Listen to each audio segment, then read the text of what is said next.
Started. Okay, we Okay, are recording. we call the meeting to order at 6:30. And as the first item, I'd like to go around and have everybody on the call introduce themselves because we have a new board member, which we'll come to later, but I'd like to have him know who everybody is on the call. So Tina, we're going to start with you, although he knows you. Okay. Hello, my name is Tina Carsons and I am the administrator here at the Watershed District. And I'm Larry Swope. I'm the president of the Watershed now and have been a board member for about 4 years. Dave? Yeah, hi Val, welcome. I am the Watershed Project Coordinator. And Cliff? Cliff Eichinger, manager for about 5 years now, previous district administrator. Paige? Yeah, hi Val. We've met Watershed Project Manager and been with the district, oh boy, 14 years now. Wow. Brad? Hi Val, Brad Lindemann with Bar Engineering. Of course, we met this morning and nice to see you again. Welcome to the board. Great. Nicole? Hello, I'm Nicole. I'm the permit coordinator for the district, and I believe it's been about 8 years since I've been working here. Wow. Tracy? Well, I'm Tracy Gallowitz. I'm one of the attorneys working on behalf of the district, and our firm's had the honor of doing so for really since the district was founded. So welcome aboard. Bill? Welcome, Val. Bill Bartoje. I'm the Natural Resources Specialist with the Watershed, and I've been with the Watershed for, gosh, over 20 years now. Diane? Hi Val, Diane Ward, and I've been on the Watershed Board about a year longer than Larry. And when things open up, I highly recommend going on ride-alongs with the staff. I learned so much doing that, and so I don't have to ask them as many questions at the meeting. Okay, thanks. Robert. Melissa?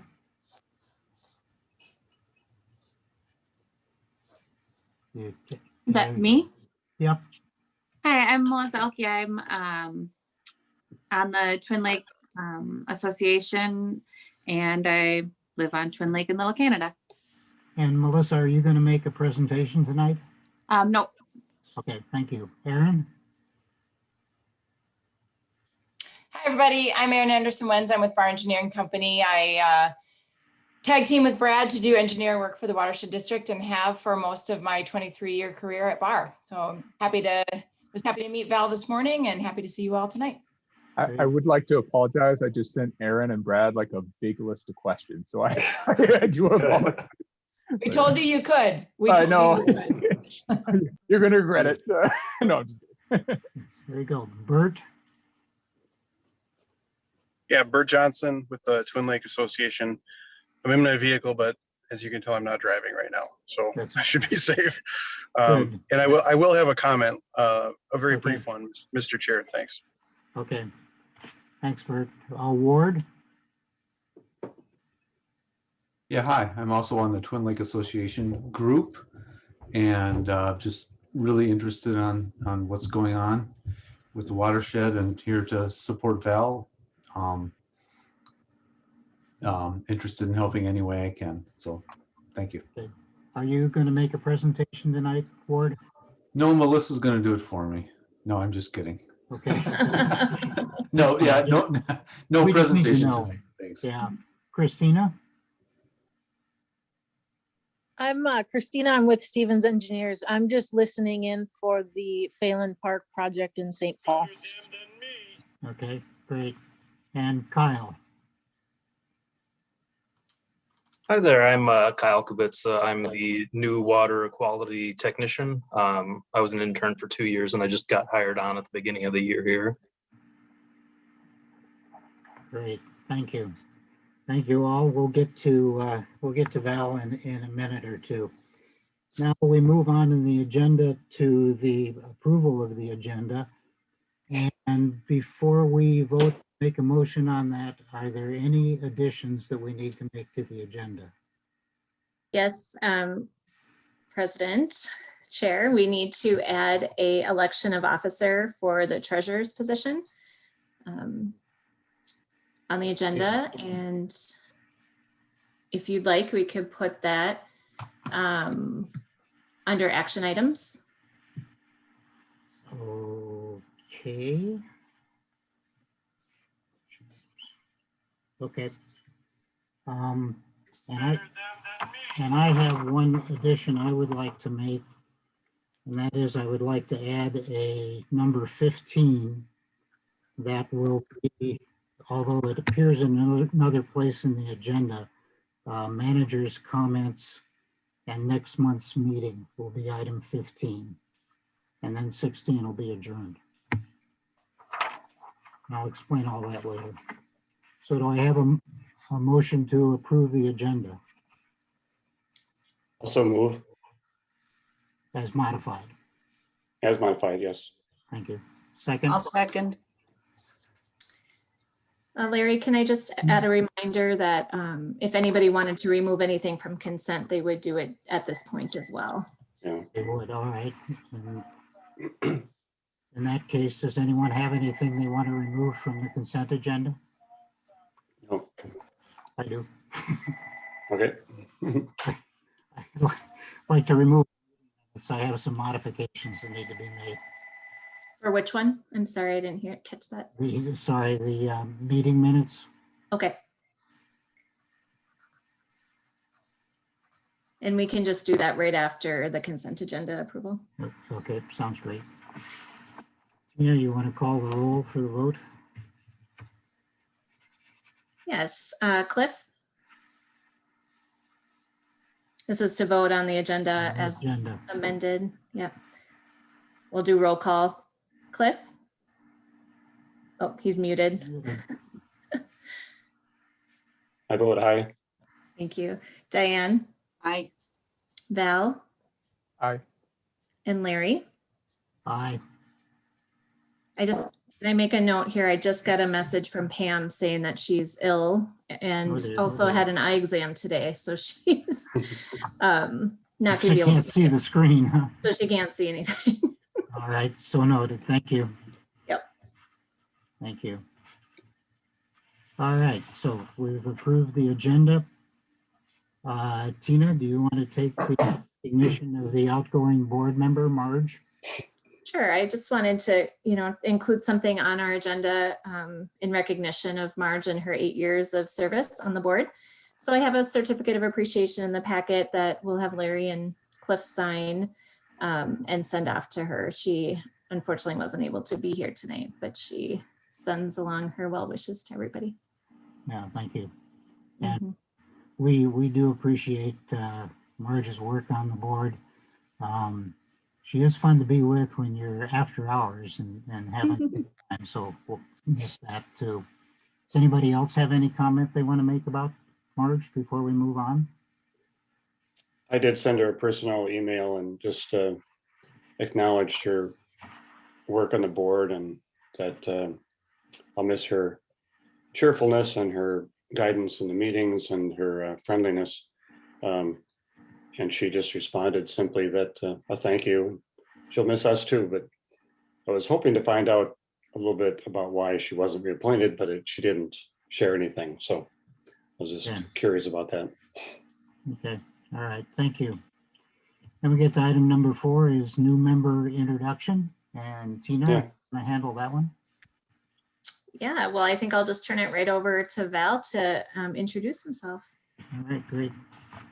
Yeah, so it's a pleasure to meet you. It sounds like I got some, I'm trying to jump in, and I know Marge is leaving, so there's some big shoes to fill. But my name is Val, and I have a bachelor's in biocomputing and a master's in bioinformatics and computational biology.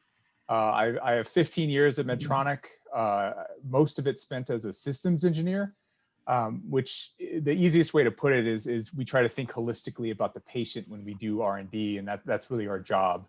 And recently moved over into project management. I would say, based off of like my enjoyment and what really gets me excited is modeling complex systems. It's a passion of mine and a It's why I went to school to get my master's. So I'm really excited about water systems because there's a lot of analogies between the two. And I have a lot to learn. I was already kind of taken to school by Aaron and Brad this morning. So the reason I applied for the board, to be honest, is the flooding in my neighborhood really just opened my eyes to the critical role that this organization in particular plays in people's lives.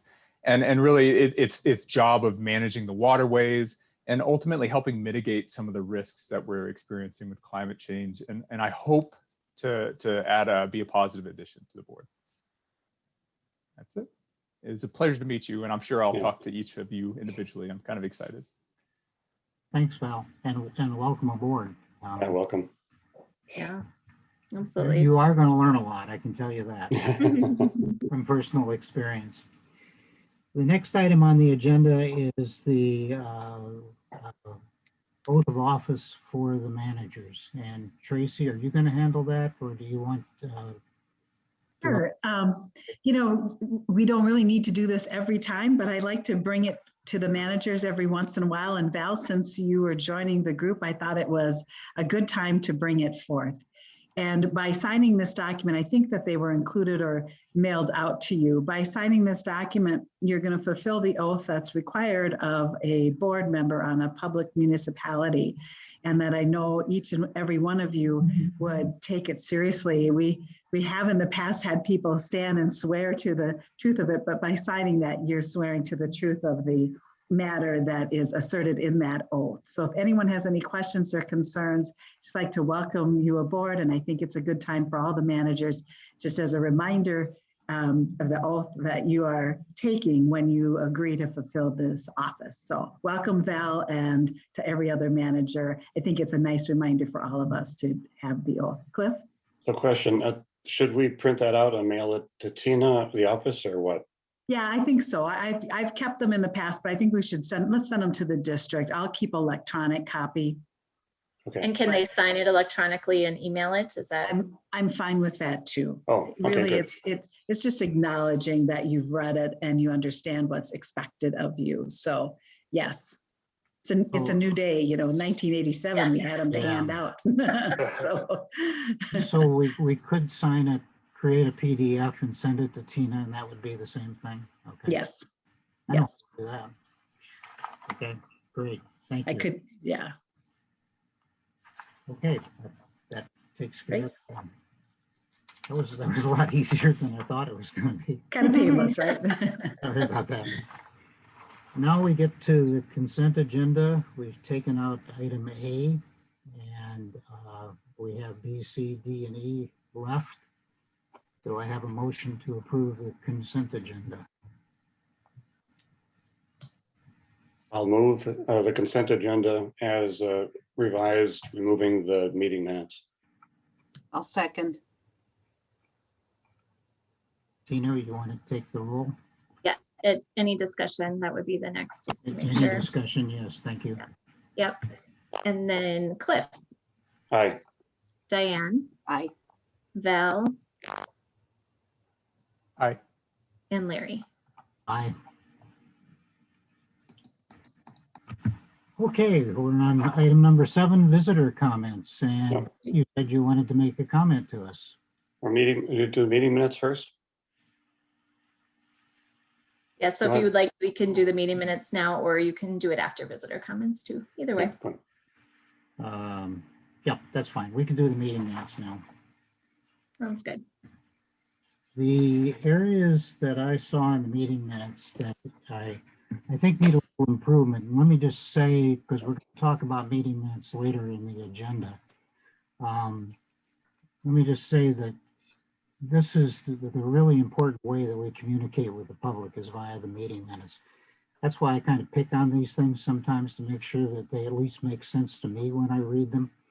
So on page 4, there's a comment at the top where we were discussing how and where we were going to pay for research on failing daylighting. And the original part of that paragraph is talking about how we're going to handle this.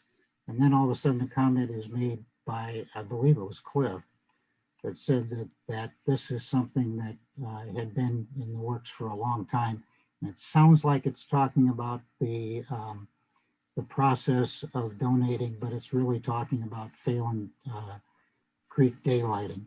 So I like the word "this idea" changed to Phelan Creek daylighting to make clear that's what Cliff was talking about. Okay. Then on page 7, and I talked to you about this, Tina, that it was the motion was made to approve the official bank, but the official bank is not noted. It is noted in the packet. So we need to have, and I guess our official bank is the 4M fund through the League of Minnesota Cities US Bank. Is that correct? That's correct. Yep. I looked it up and now I know what it is. But Yeah. We'll include that in the revised minutes. Yep. that needs to be. On page 9, there's something that was left out of the discussion of the graphs that were added. And that is that there should be a phrase in there that says a manager that a summary page with all the lake levels in one place be created to make comparisons easier. We did have a discussion about that. I'd like that in the agenda because we want to make sure that's something that happens. I'm sorry, that was on what page? You're saying there's something missing. Page omitted. 9. Yeah, there's just, it doesn't reflect the fact that in fact a manager, who happened to be me, requested that we have a summary page where we put all of the graphs of lake levels in one place so we can add them all together instead of having to go to each lake to find out how they're progressing. Period. And you indicated that was potentially very possible to do, which I think so.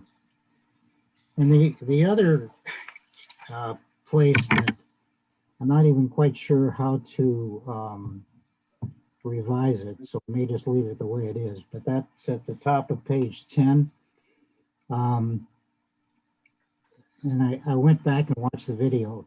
I really like Zoom to be able to go back and watch things and remember it, so I don't have to remember what happened. Mm-hmm. Diane was talking about a whole bunch of things and they're kind of jumbled up in this paragraph. So she thanked you for your participation in MAWA. And then it continues on like the Owasso Basin had something to do with MAWA. So minimally just make the first comment a paragraph, second a paragraph. Yeah. It's still a little confusing to read. Yeah. I went back and it was actually a pretty rich discussion, but I think that will end the confusion on that particular one. Okay, sounds good. And that was all. Does anybody else have any comments on the meeting minutes? Diane? You have to unmute yourself. I'm working on it. There you go. Yes, sorry, not to be pushy. No, you probably don't want to hear all the background noise we hear from time to time. Just the next paragraph on page 10 was about problems with Ramsey County getting access. And this reads like it's the county board that is the problem. And I thought it was the county parks that were the problem. And it also doesn't reflect that we had a pretty strong sentiment that they needed to be talked to about the damage that they're causing and the problems. And I noted that there wasn't any follow-up from that. So maybe we deal with that differently later. But I thought, Tina, wasn't it the parks that are the problem? Well, as I've learned since then, it's not even parks, it's the attorney's office, the county attorney's office. So that's something I am still working on with them, but it's, yeah, I've been talking with Mark McCabe a little bit about it, and we're going to be meeting here in a week, I think, to discuss a way to get maybe Tracy involved with the county attorney's office to try and form a solution. Yeah, I think it would be good to make sure that there's no delay in the parks getting it to the county attorney, and then maybe meet with John Choi and just tell him the impact that this has had on several occasions. And you've had some good ideas about how to have access for, not every particular thing, or I just give them a bunch of solutions, and I think the county attorney would help us out. Yeah. Yep. And To be continued. we'll address this issue again when we get to the projects because it shows up twice. Actually, it showed up in the consent agenda. Cliff? Just a quick comment. I was reading through the board packet and the county has submitted a permit request for parking lot. And it just seems to me that part of the discussion ought to be that the county wants a project, they expect us to deal with it quickly. It doesn't seem to be the reverse. So I think not that we have to really beat on that and beat more ahead with it, but it's the fact that we both have our projects and we both need to have, not expedient action, but at least judiciously proceed with Oh, a and it's solution. not just the project impacts, but like with Keller Phelan, it impacts the whole district, basically. Correct. Yep. Mhm. Mhm. So we're talking about the meeting minutes now. Again, when we get to projects, let's revisit this. And I think that's a good process that we're starting, is to get back to these things. If Diane and Cliff can kind of think about it a little bit while we're going through this, or Val, or anybody that wants to think about it, and think if we want to have a motion from the board to support Tina on this, so as she's moving forward, that she has something tangible from the board to be able to refer back to. Just saying that because I want to get over approving the meeting minutes first. We'll move on to the other things. Okay. But I'll good. move the meeting minutes be approved as corrected. I'll second. Second. Tina? Cliff, Aye. Diane, Aye. Val, Aye. and Larry. Aye. Okay, now we're on visitor comments. Yeah. And Bert, you wanted to say something. Welcome, Bert. Mhm. You're out of your car, I see. I am. I took the oath as an opportunity to turn off my camera and listen. So thanks for the opportunity to appear. And I just wanted to say welcome to Val and to thank him for doing the position, and to thank Marge for her service in the position that she held with the watershed. Public service is really something that I know you get a lot of flack for, and we've been people that have provided that to you in the past and may in the future again. But I think it's important as somebody departs, as somebody comes on, to note that it's the Twin Lake Association does appreciate the work that you all do and the commitment to public service that board members have made and that staff make.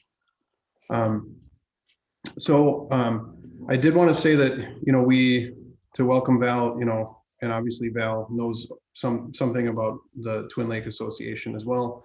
But our three main goals are to prevent inundation from neighboring bodies of water or other sources, to ensure that there's an outlet that's functioning to prevent flooding at Twin Lake, and to preserve the water quality at Twin Lake as well. And that's something that along those 3 points, right now we have, thanks to the work the watershed has done in the last couple of years, the berm has been reinforced between the sort of Triangle Pond and Twin, and the outlet has been installed. So we're all, I think, kind of cautiously, optimistically awaiting the operation of the outlet. Hopefully it won't need to be used at all.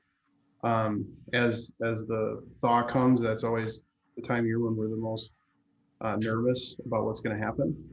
And we have the shoreline restoration project that's coming. So thanks to Paige and others in their work there to get that project set up for so many of the residents on the lake. So, optimistic, probably more than in the last couple of years heading into the thaw, and just looking forward to continuing to work with the board on that. And I think residents are pretty, like I said, cautiously optimistic about the shoreline restoration project and the operation of the outlet. So thank you. And again, welcome, Val.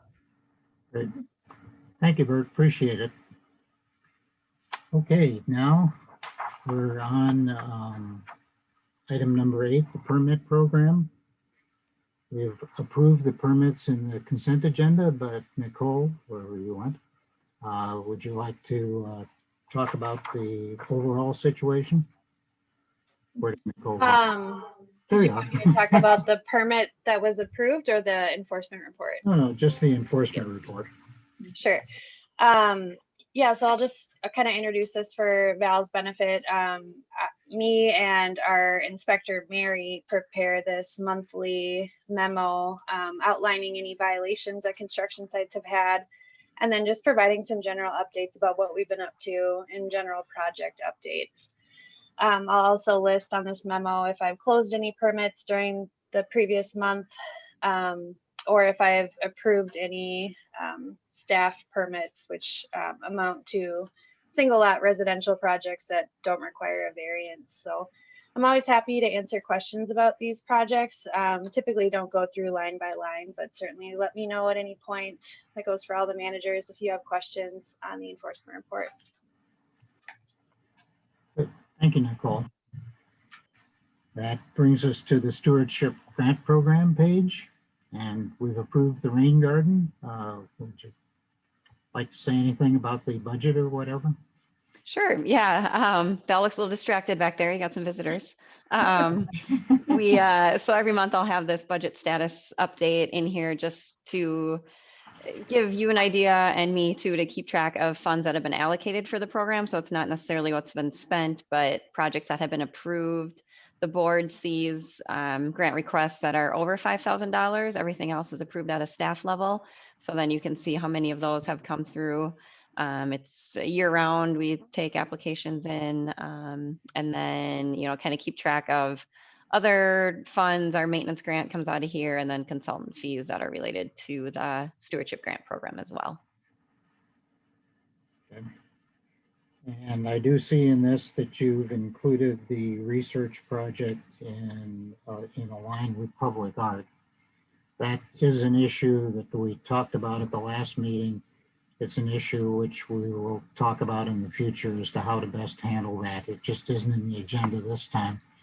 But I think we'll talk about it a little later in the meeting about if that's one of the things we want to put back on the agenda to talk about how do we handle these things. So thank you.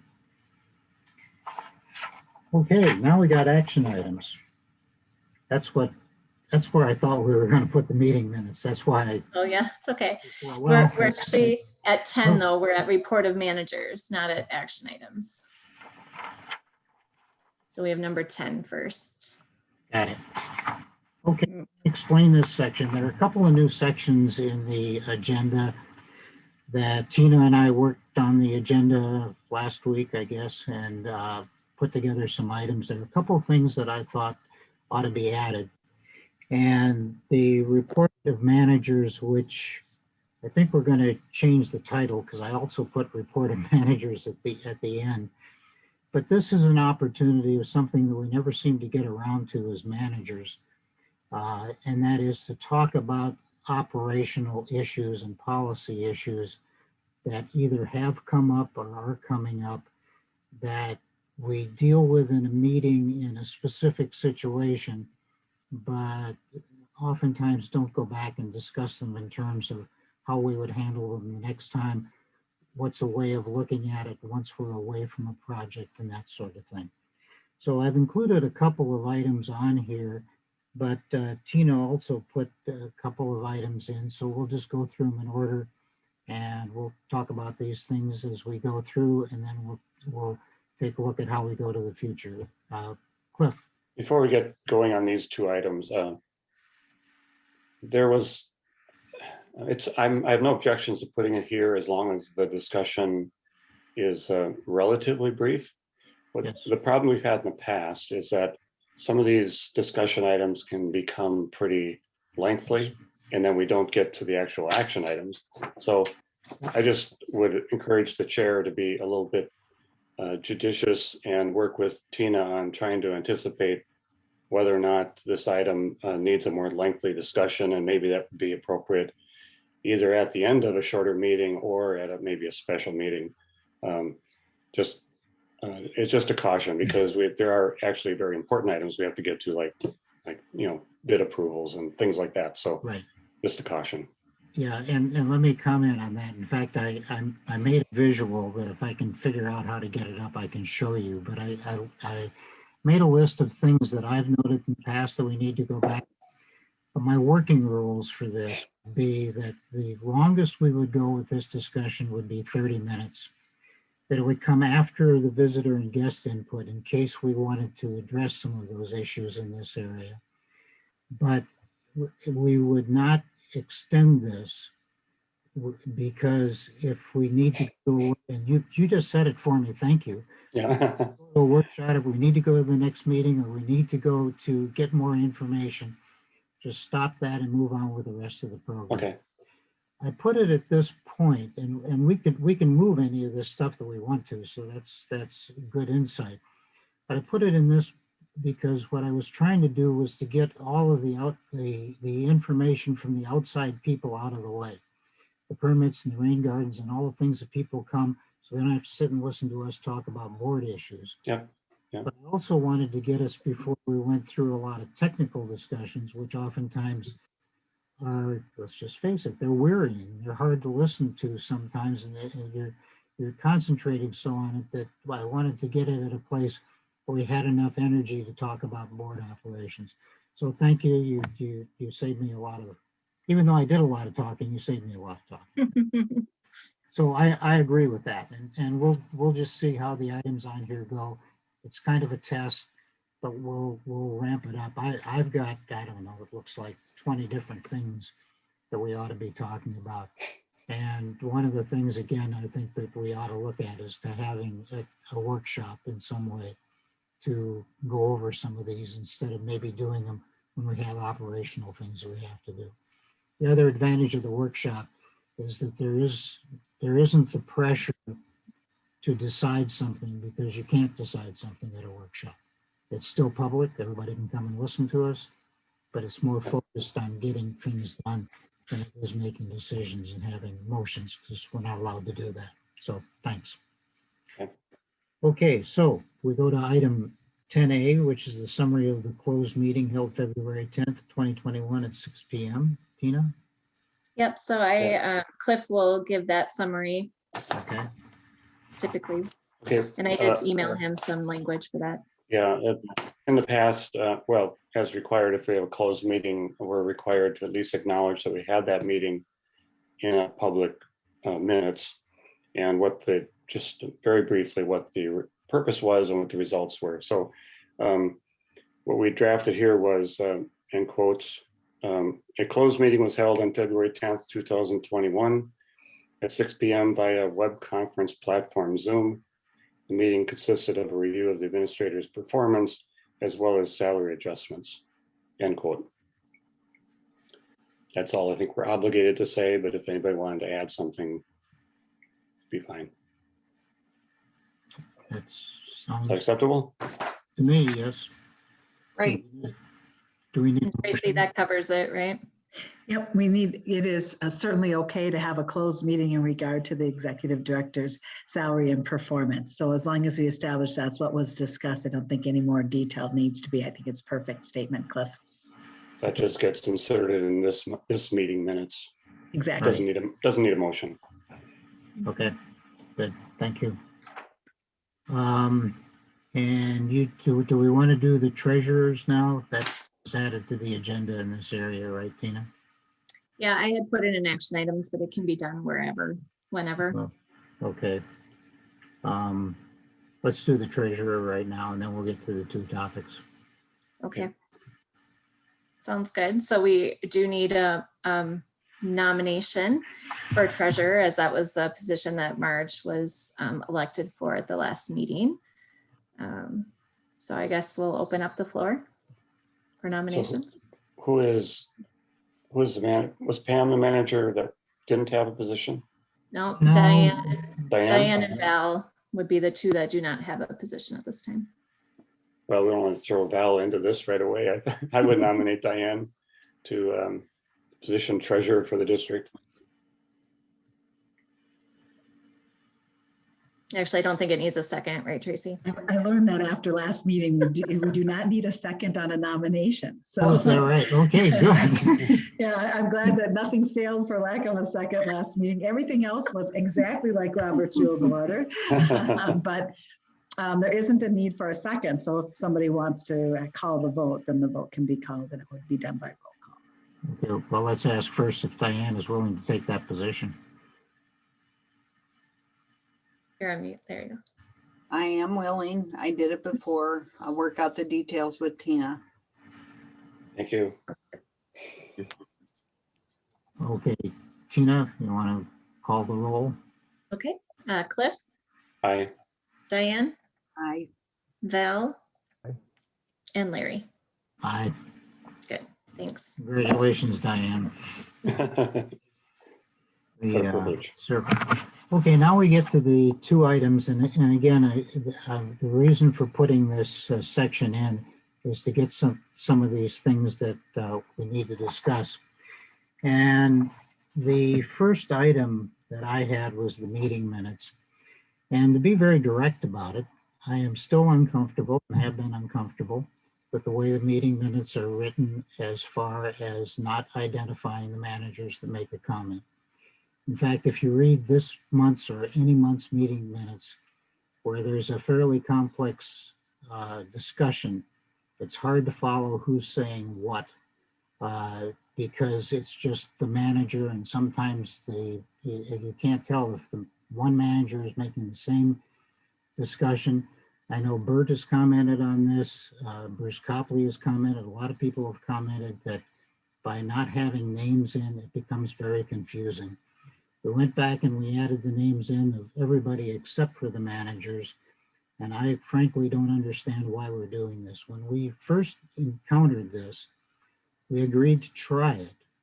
And a couple of times we've tried to go back to it, and it always gets pushed off to the side. So the first thing I would like to do is to reestablish having the names of the managers in the meeting minutes instead of having this be anonymous. The other thing about meeting minutes, and I'm just talking because it's I put it on the agenda, is that I think we need to have a little better review before the meeting minutes are published by the secretary. Secretary's role is clear, that they have that responsibility. And Tina, I know you and I talked about the process that we go through, which actually is fairly early. And I would like to have somebody, and it's appropriately the secretary, look at it from a board's point of view before they come out. There's still going to be things that we're going to find in it. That's not the point. The point is that there ought to be a representative looking at them ahead of time that represents the board, which may actually end up reducing the amount of time that we have to go through the meeting minutes. So that's where I'm coming from. Comments, discussion. Can I just make a quick comment that I was speaking with another administrator last week, and I asked how they handle their meeting minutes in preparation for this discussion, and she said that she actually sends them out to all the managers for review ahead of the meeting, and then so that you can review your sections that apply to you. Because I think if we have one manager, we're still in the same kind of situation where they're trying to interpret or remember what everybody's discussion was. So if that's something that you would be interested in, we could do that. Another administrator had commented that they have started to put in timestamps in their minutes that relate to their YouTube videos or their meeting videos, so that if people want to go and listen to the discussion, they can hear it for themselves. And the meeting minute taker doesn't have to try and summarize just to the right detail. If you want to be able to go and listen to that discussion, you could. So that's another option too. I'll just throw out there as a possibility. Yeah, and that's fair. And Tracy, you may want to comment on this, but I know that, for example, the meeting minutes, sometimes when I'm trying to get a handle on history, and I go into one of the things I can't be sure of is that our meetings are always going to be on YouTube. And they are for a brief period of time. I know like Ramsey County records and Shoreview records them, seems to record them. But they can disappear at some point. The meeting minutes, however, stay, even on our website. A lot of board packets have disappeared, but the meeting minutes remain. And that seems to be the one part that does remain. So I'm okay. Actually, I would like to have them ahead of time to look, and that would save a lot of time. But you also may get two managers commenting on the same thing differently. So somebody has to break that tie. And that's well, and that would be probably be my job then. The thing about the minutes though is that it's a recording of what happened at the meeting. So if there's a discrepancy, I can go to the video and correct it based on what the video shows. So it gets tricky when you're trying to put your intent behind your words into the minutes. That's not, that wouldn't be an easy thing for anybody to go back and do after, but I could take those changes and make them based on what I see in the video too. And that's fine. And that's the reason for having the discussion, is that what we want to do is improve how we do it, because again, this is our primary, it has a legal requirement to it. It's also our primary communication to the outside world. And so they are important from that point of view. Cliff, did you have a comment? I'm always troubled with minutes. I've worked in for about 6 organizations where I produce minutes. It can go everywhere from extremely simple to only recording actions, which is still legal, to having exhaustive discussion, which I really don't like. I think the minutes as we have them are as long as I'd ever like to see them. I think they could be condensed significantly, my personal belief. I guess I'm really kind of ambivalent. I know there are recordings, and if a member of our public reads a section of minutes that they're interested in and they really want to know more detail, they can get the recording and actually listen to the conversation. So I'm not at all concerned about whether or not we're being open about our meetings. I came back to one of Larry's requests of actually identifying managers. I did it that way for the district for ages, and I have no objection to doing it. I have no objection to myself being tied to a comment. The only concern is, I guess I'm more concerned about in recent years with individuals in our society being much more prone to being antagonistic and a little bit too forward about their concerns, and actually if you identify a manager and it's a comment that they really don't like, that it could elicit some public reaction or a personal reaction that we don't want to have. I think that's extremely rare for the watershed district, so I'm not really concerned about it. But that would be my only caution. So that's a fair comment, and we kind of discussed that before. And in a way, this is the way I feel about it. Number one, if you're going to be in a public job, you want to be prepared to be public. The second thing is that we do have the recordings. So even if you try to make it anonymous, they can go look at the recordings and tell who said what. You're not hiding from anything. Correct. It makes the meeting extremely tedious to try to read and to try to figure out what's going on and figure out what the interplay is. Yeah, I agree. Okay. Yeah. Diane has her hand up. Oh, go ahead. Oh, I'm sorry, if Diane. But Val. Oh, sorry. I was just curious. Has there ever been a practice in terms of the people who voice a comment from the board actually go back and say, here's the 3 stances I took on this conversation, or they themselves summarize what the key takeaway from that conversation is to help support the minutes? Has that been done before? I don't honestly know. You mean? So for example, if I have a position of X and it seems like the conversation's going a different direction, can I say I'd like my position of X be known to the minutes, and then maybe provide those afterwards to ensure they actually fit within the document, just to show a different point of view?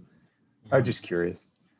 We do that. We have done that with visitor presentations, where the visitors have the ability and often do to provide us with a transcript of what they're saying so that it can be accurately reflected in the meeting minutes. Okay, so that's not a practice that the board uses. Like, I know when we, for example, when I meet with a regulatory agency, everybody in the meeting provides their own, these are the distilled things, and then it's grouped together, which makes a more comprehensive set of minutes. I was just curious. Well, yeah, and that's a good point. We may achieve that if we do send the minutes out to the managers ahead of time. At least the managers could make sure that their positions were properly stated, but they can't be differently stated than they were in the meeting. No, right. You have to be careful of that. There is, though, this reminds me, so another administrator, I was in a meeting of administrators and we were just talking about issues, and I asked for some feedback on minutes, and another administrator said that they asked either the board president or the person making the motion to summarize the discussion and then get consensus around the summary of discussion. So that summary can be in the minutes, and then that, leads to that motion. So that's an option as well. And that would probably be more consistent. If you followed kind of Robert's rules, really the idea of the minutes for a local municipality is to really say what your actions were. So it'd be the motions and the resolutions. Now, kind of what you cited would absolutely be great for committees. So if we had some committees and you met and you discussed something, and then after you met, you decided you discerned more information that you'd want to add to a committee report, that kind of level of detail would fit in perfectly, and it could be after. For kind of a public, it depends, and this might be another workshop item, presidents vote for you to decide. Typically, under Robert's rules strictly, the minutes are really to reflect what action the board has taken. And I know, Larry, you really turn to them to see what was discussed. That would be the recording. And so it's really just a philosophy for this board, discussing how you came to that action item, like Tina just suggested, seems to be a nice middle ground, but they aren't typically meant to describe who said what and why they said what. They're usually there for a good record of the action the municipality took. But it doesn't mean that what you're doing, and I know, Larry, it's really important to you, so it doesn't mean that you can't be proceeding this way. I just want you to know, from a legal and kind of a more strict Robert's rules process, it would really be just kind of making sure we have a great record on actions, because future litigation would be based on the fact that you discussed something and that you decided something, but not how the discussion came to the decision, only that you made this decision. So yeah. I just want you to know that minimum is really all that's required. After that, President Swope, it's going to be your kind of style preference. And that's why I think there was some leaning not to say managers' names, because it's not necessarily required. It would just say who made the motion, who seconded, and then the roll call vote. Yeah, and I would say, and we had this discussion before when we were talking about the meeting minutes, there is the minimum requirement that we have. But again, in the kind of issues that we're dealing with, and Laura Ann actually said this, that the more that we can put in the meeting minutes as to how we got to where we got to, the better off communicating we're going to be to the outside world as to how we're doing things. And I think that's a crucial issue in this, is communicating with the outside world. Because the Star Tribune had an interesting article when the Ramsey County Commissioners took up the Pig's Eye Lake Islands that we approved. And Victoria Reinhardt made the comment, the fact that we disagree with you doesn't mean that we haven't heard you. We have heard you and we've discussed it, but people don't feel like they're being listened to if you don't have an interplay that makes it that this is how we came to the decision. There were probably dissenting views in the board. We went through them. This is how we came to the answer. I think that quiets people down more than anything else. Yep. I do understand the minimum. We went through all that. And when you look, and some places do that, they just list their actions and that's it. And you can watch the film if you want to. But I have higher expectations for the minutes. I think they can be improved. And so I would like to see the minutes passed around to the managers and we'll all have a shot at it and see how we can put it back together. I don't mind doing that at all. And I'd be fine with that as long as they don't get too lengthy. I mean, I think length is an issue with me, and I think it is with a lot of people. Yep, I agree with you. It has to be pithy, if you will, not having a lot of side comments in it. Diane, excuse me, I keep walking over you. That's okay. Just a question. Do we need to do a motion if we're making any changes? I would recommend it because that would be an action item and it would give good direction to staff. Just make a comment first and then make a motion. I do think we need some level of detail because of our representation and being a public agency. The more we can have an explanation for our decisions, the better educated our citizenry is. And I also think it could help in some cases in litigation, particularly if we are making an exception or discussing risk and why we decided to take it. So I would like to make the motion, and I'm going to make it complex, and we can pull stuff out if we need to, that we change our minutes to identify the managers who are talking, to add timestamps, and to send it to all the managers, send the minutes to all the managers so there's time to review it before the packet goes out, and to keep the same level of detail we have now. I think Cliff's points are well taken, and maybe we just have more detail in kind of the action items or things that need to be explained that might not be understood as well. So those 4 items. Thank you. Just a point of clarification on adequate time to review before the meeting. Obviously, the staff puts together the packet. They start the week ahead of the meeting, basically, and then sends it out Thursday or Friday. So we would probably have to have it, it can't be too early, right, Tina? Give us a couple days. Yeah, what I'll do is, so I get them back fairly quickly. As long as she's not on vacation, she usually reviews it fairly quickly and gets them back to me. And then I send them to a few staff, and I look at them. So Debbie does them for formatting and different things. So we'll do all that, and then I'll send them to you probably 2 weeks ahead of the board meeting and give you a deadline for returning them. And then when I get them back, you should all send them back to me individually. No reply alling on this reminder. Send them back to me individually, and then I'll take a look at the comments and accept or reject. And if there's something that I don't think should be included, I'll just comment back to the manager specifically and have that conversation. Does that work for everybody? And Tracy, that sound okay? If we don't comment by your deadline, you assume there's no comments. Right, that's correct. Okay, that's fine. That sounds great. Do we have a second?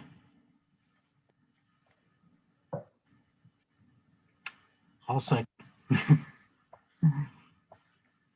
Okay. I was muted, sorry. I'll second it. Okay, thank you. Okay, Tina, any discussion, by the way, other than what we've had? Okay, Tina, call the roll, thank you. Okay, Cliff? Aye. Diane? Aye. Val? Aye. And Larry? Aye. Thank you. That worked out better than I thought. There is one other item on there, and let me this one should be short because I did tell you we were going to try to limit this, but this was a great discussion. This is the kind of thing that I think the board needs to do more of. And I won't show my 32 things. We'll talk about that later in terms of time. But the other thing I put on here was visitor presentations. And the way we do it now, and I'm fine with the 4 minutes. I think that's legitimate. I've looked at other organizations, and that's most of what they have.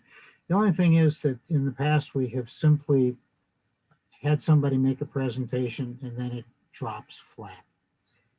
I would like to propose that we allow ourselves as the Board of Managers, if we want to ask a question, but not get into a discussion, because as Cliff noted with the meeting minutes, and I am aware of, that sometimes these things can go on and on. It's non-productive in a meeting where we're trying to get things going. It may be that that if a board member has a question, we can ask the question. If it seems too long, we can decide how we would take that outside of the meeting. But I think it's kind of uncomfortable. In fact, I know from my own personal experience, it's kind of uncomfortable to communicate with the board and have them just sit there, and you go away and you go, did they hear? Did they do anything? So my thought process was, and if you want to think about it more, that's just fine. My thought process was to say that for each presenter, we give them up to 4 minutes, and then we allow ourselves, if we want to, we can just say thank you and off they go. But there may be a response or a question or something that we have as a board. We would allow ourselves 2 more minutes for a total of 6 minutes. The person came in and had a 2-minute presentation, we could have 4 minutes of questioning if we wanted to, but limit each individual who presents to a total of 6 minutes, with 4 minutes for them and 2 minutes for us, if it seems reasonable. So any comments or discussion on that? I have no objections personally. I think though that in many cases, well, sometimes there is a quick resolution to a concern, but oftentimes our comment may be like what happens actually is we take the information and we figure out what we do in response to it and get back to them or bring it back to the board for more discussion. I don't think it'll change a lot. I think an additional question or two might be useful. It's just that it can quickly get into an exchange of discussion back and forth. Right. And I agree with that. That's why I would have a time limit on it, if nothing else. It's like sometimes they say something and you want to ask a question, but you go, am I allowed to ask a question? This would at least give us a little bit of freedom as a board. How about we have a constraint? Yeah, how about we do it that the other board member has to address the president and say, I would like to ask a question, so that you're in charge of everything. And I think it falls on your onus to really control the meeting. So say I have a question, and then you would say, okay, go ahead. And then at some point you would say, okay, we're done with this. We'll take it up later, or next meeting, whatever. Okay. Okay. And I think it'll improve our relationship with the people who take the time to come to the board meeting. Tina? I was just going to say, you can use that opportunity to delegate to staff. If it's something where you want staff to follow up, you can use that time to do that as well. Yeah. Oh, I think any of those scenarios are going to do that important thing we heard about earlier, which is making people feel that they're heard. If the actions don't change, or our opinions don't change, or they're dead wrong, whatever, if people are heard and are part of the process, it makes a big difference. And we might learn something too. So I think let's try it. It's possible. Okay, we'll proceed that way. Any other comments? Val, did you have any input? No, I was just trying to figure out, as part of feeling heard, however it gets integrated into a future agenda. I just wish somebody could say more about that, because I like that point that was brought up earlier. I think, Tina, you said it. Right. Like, does it amount to an action that gets addressed at that board meeting, or does it get addressed for a future one? What would that look like? Tina? Well, what I would say about that is, often that opportunity for visitors to provide comments doesn't always precipitate an action, right? So sometimes we're just listening. Sometimes it does. And in that case, that's where I'm saying, if you say, we'd like staff to follow up with the resident, and then I could provide a follow-up to the board. I would probably do that in the next packet, just for transparency and having that recorded. But I certainly, I think that's something that if there is a follow-up, it would, it would be because it was directed to staff or the board. If you wanted to have further discussion on something, then yeah, we would put it on the agenda for the next month to discuss. Typically, we'd like to have time to prepare to, unless it's something that is relating to something that's already on the agenda, then you could refer back to that discussion as well. Right. Not too unusual that it might be regarding a project that's on your project status report, at which then the board has an opportunity to have a full discussion amongst themselves and take into consideration what the visitor presented. So you might have all those options, I think. Yep. That's a good point. Okay. We'll proceed that way. I don't think we have to have a motion on this. We'll just start doing that as a process and see how it goes. And then as a part of this part of the agenda at some point, in maybe 2 months, we'll review how the 3 months, how this is going and make any modifications we need to. Okay, that concludes item 10. Thank you very much. And like I say, this, as far as I'm concerned, this will be a permanent part of the agenda.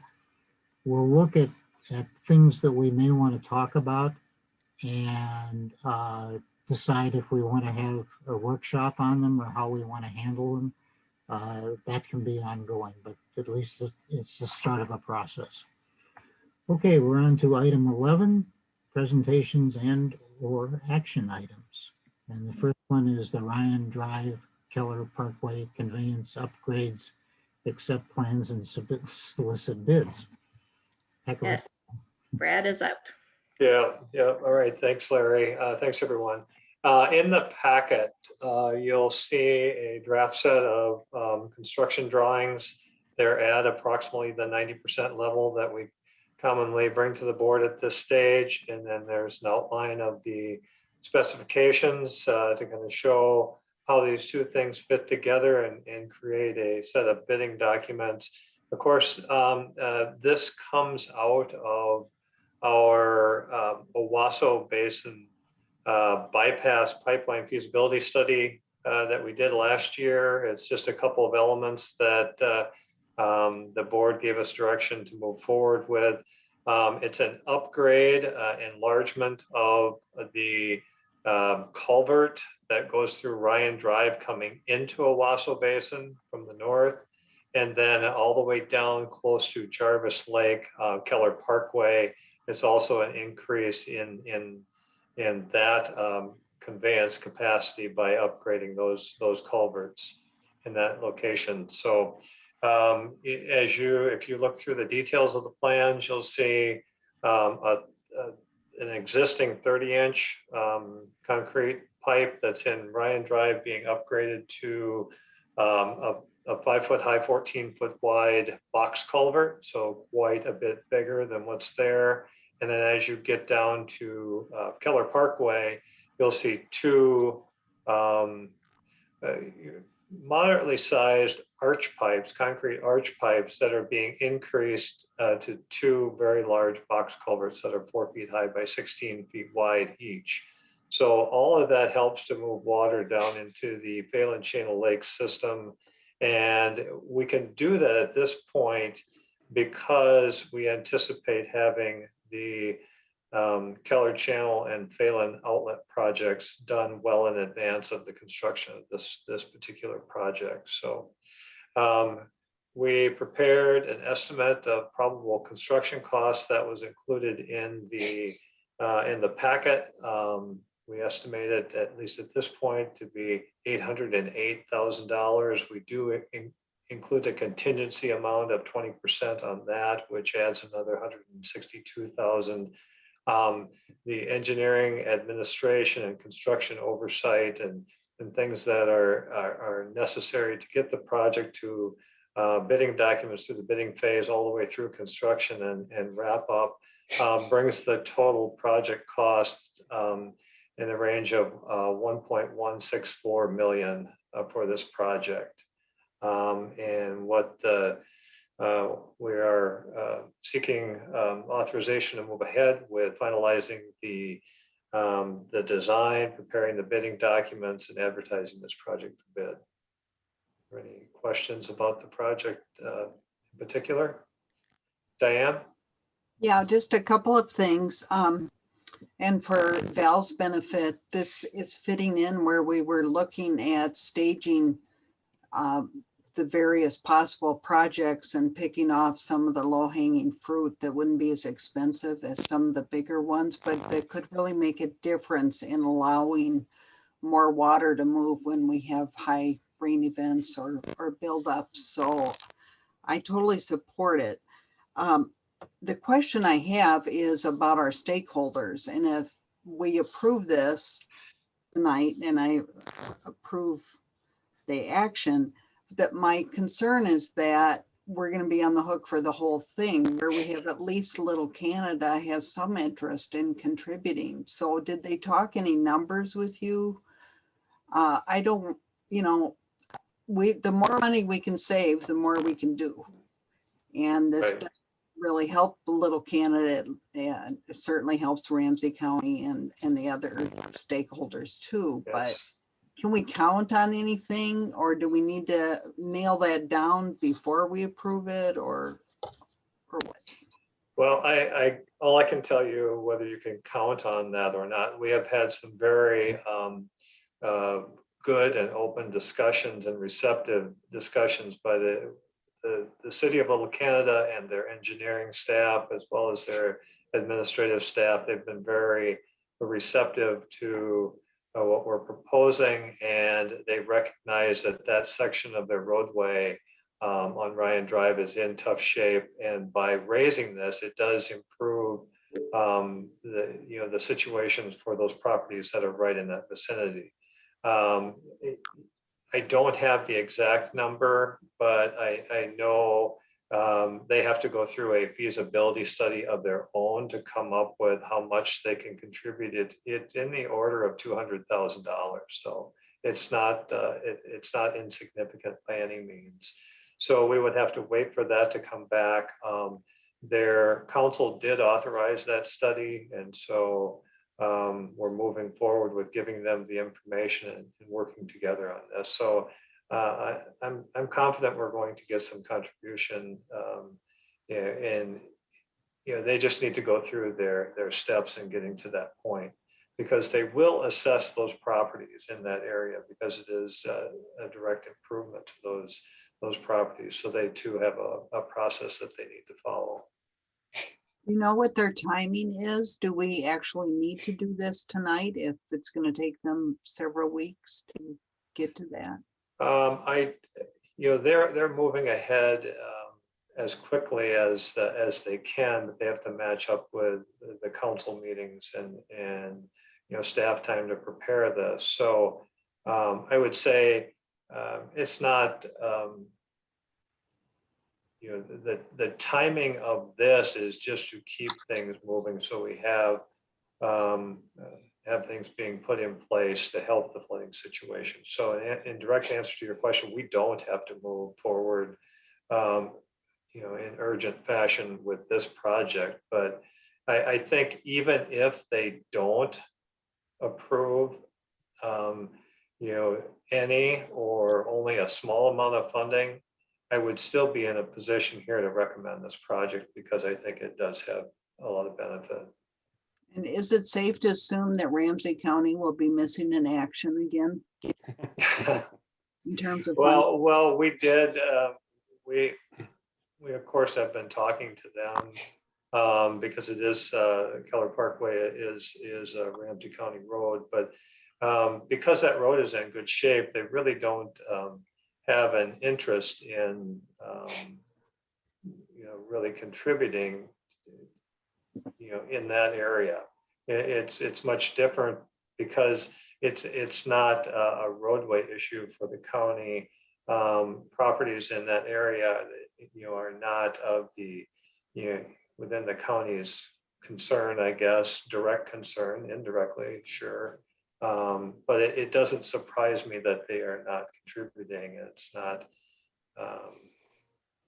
I'll just say it's not surprising that they didn't have a contribution there. And how about the railroad?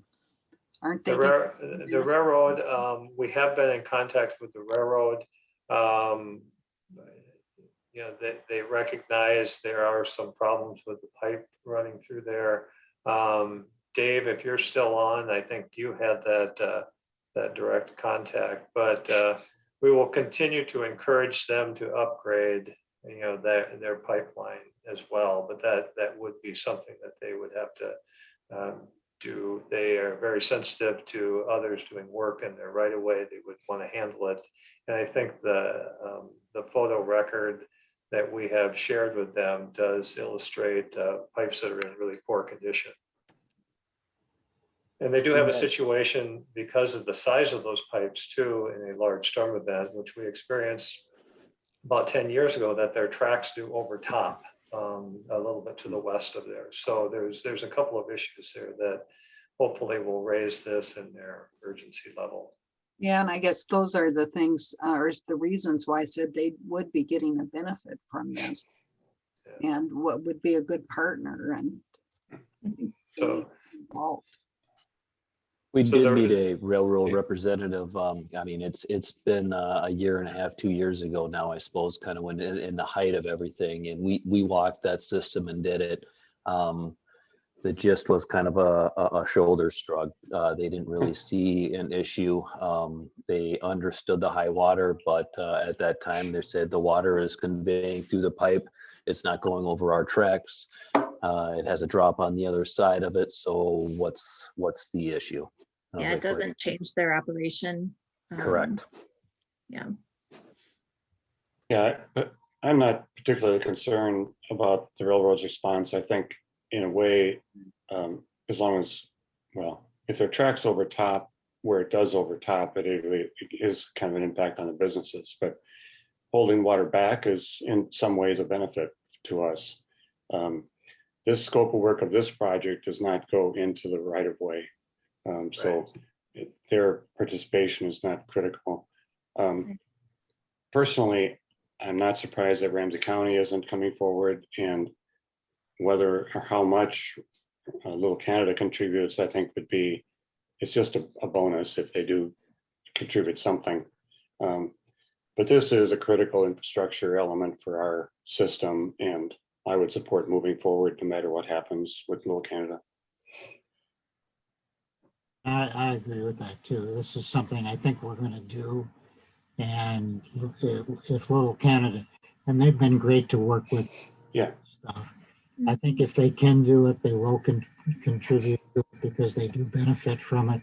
But I can't imagine we wouldn't do this project because they didn't contribute. So, yeah. So do we have a motion to approve the project? Yeah, I'll read off of Brad's memo here.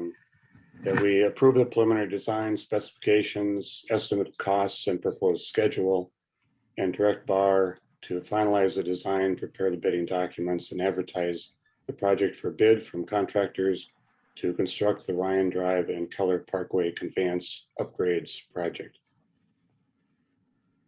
Second. I'll second. Tina? Cliff? Sorry, discussion. Okay, Tina, now Tina. Sorry. Aye. We'll do that again. Diane? Aye. Val? Aye. And Larry? Aye. Okay, you're on your way, Brad. Okay, thank you very much. Yeah. Okay. The next item is the North St. Paul target bid, accept the bids. And by the way, I very much appreciate having the bids ahead of time. It's nice not to see them for the first time ever. The meeting. Yeah, the timing worked out good that way. So. Yeah. It did. Aaron's going to go ahead and walk through the bids and the results and the recommendation. Okay. Yeah, absolutely. Okay. So, yeah, so most of you, not Val, but most of you have heard about this project before and saw the plans and the table of contents, just like you're seeing the Keller Parkway stuff tonight, Ryan Drive and Keller Parkway stuff tonight. You saw the target information last month. And so since then it has gone out to bid, and the bid opening was February 23rd. And I have to say, we were really pleased with the number of bidders that came out for this project. I just did a bid opening for South Washington Watershed District today, and contractors are hungry, and we're getting some really good bid prices right now. So I was happy to hear you approve putting the Ryan Drive project out. I think it's a good time for bids, and that's certainly what happened with the North Pole Target project. So if we look at the table there, you can see there were 8 different bids. A lot of these are pretty familiar companies, and Peterson Companies actually was the company that did the Willow Pond CMAQ project. Actually, Barb is doing a number of projects with Peterson Companies right now, so they're a familiar entity, and they offered up a pretty competitive bid. We did look through the bid items to see why their bids may have been different than the others, because you can see there's quite a large spread in the bids there. And we didn't see anything particularly concerning. It seemed like those lower unit prices were pretty well spread out across the bid items. And so I think that Peterson Companies probably just really wanted to do this work for the watershed district, and we don't see anything particularly concerning. But this is good news for the watershed district. The engineer's opinion of cost, I think Tina included this up in the memo, was 1.2 million. So we got a nice low bid on that. But it is also nice to see a spread where there's one complete outlier. There's kind of a nice distribution. So we think this is good news for the watershed district. Yeah, I agree with that. This actually is sort of interesting because of bids we've had lately, there have been wild swings. These are a little more uniform, if you will. Yeah, right.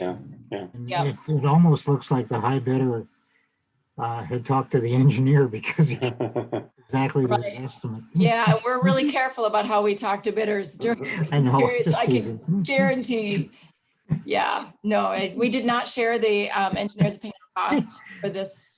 No, we did. Actually, we did share it for this one. So that's interesting too. These bidders knew what our opinion of cost was. Oh, good. Okay.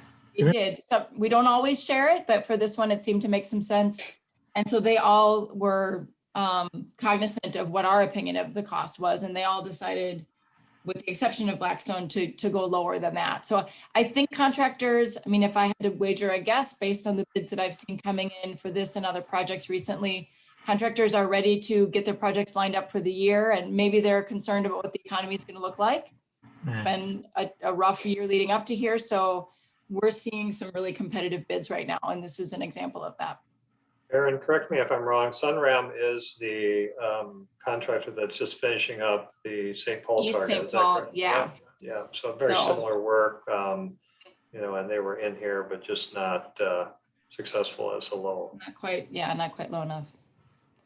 And Peterson Companies was the company that installed all of our lake level stations and Oh, that's right. Yep. Emergency riprap overflow along, gosh, what is it? Twin Lake Drive there on between the West Vadnais area. Yeah. Yeah. So we have some worked with them before. experience. Yeah. Great. Okay. Do we have a motion to accept the low bid?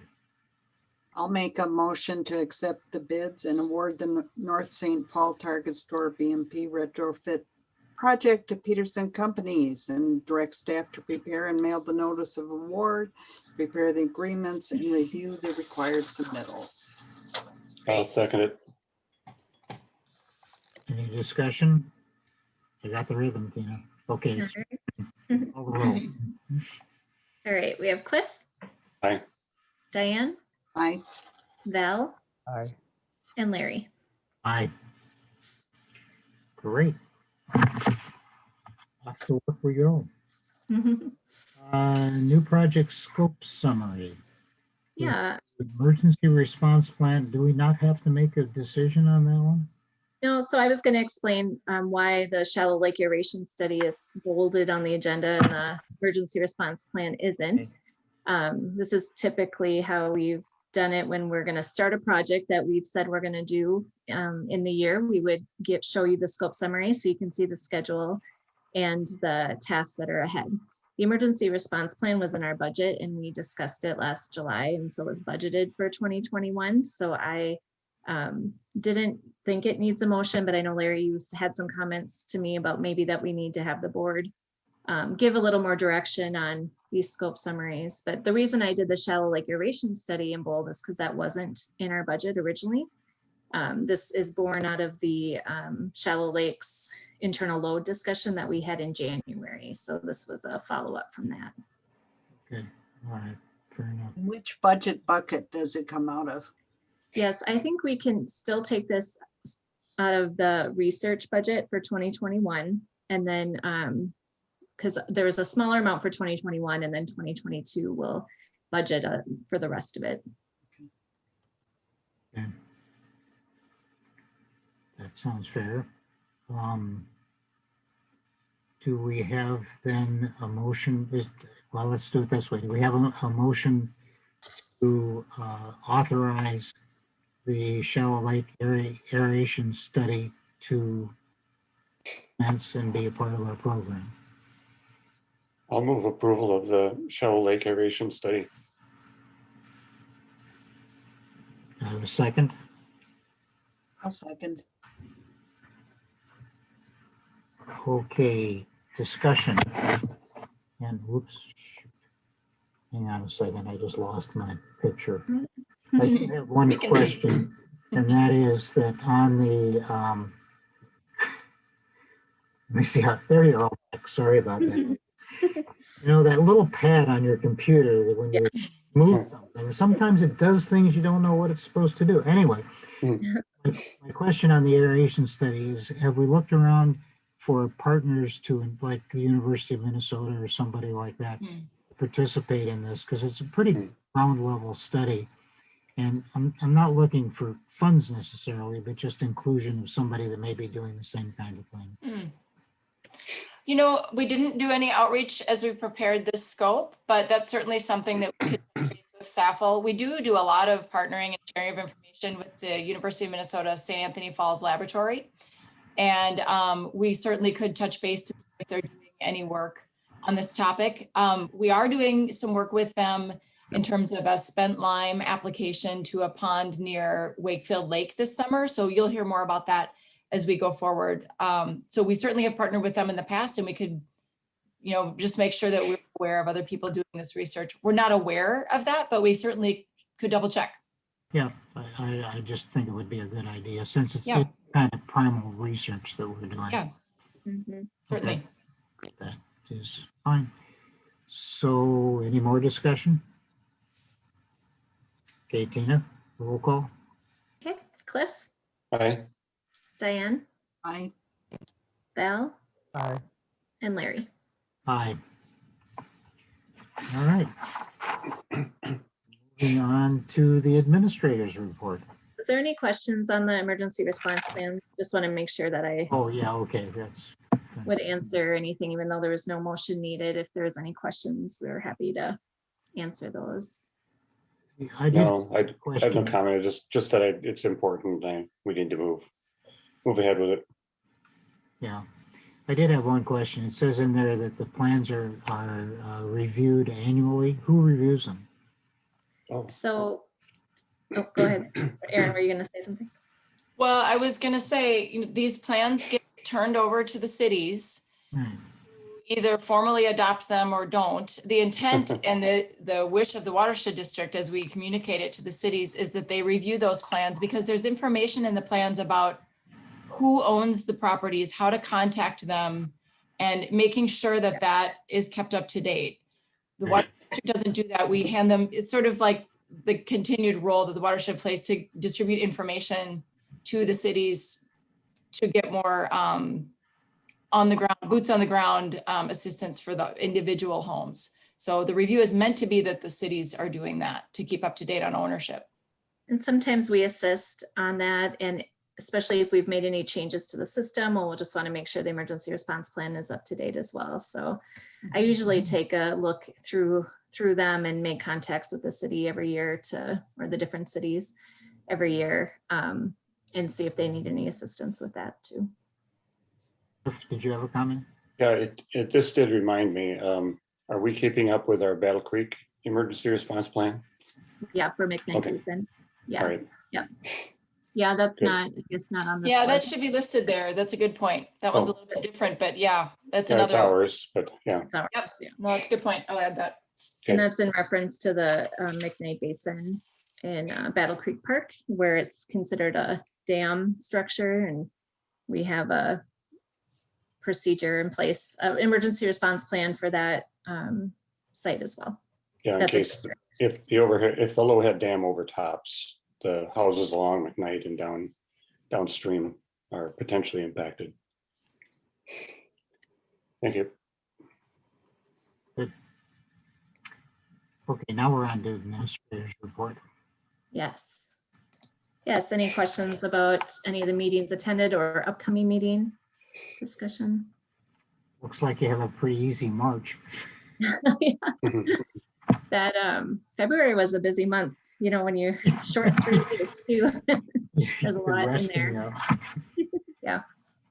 But the one thing I will mention about upcoming meetings, I don't know if you received communication from Maude about the legislative event. I think that just came out today. So I'll register the district or have Debbie register the district. It's just a 1 fee for the whole district, which is nice. That's a nice way of doing that. Yeah. And then you'll get communication from me about how to connect into that. It's a 1-day event all over Zoom or some sort of online platform.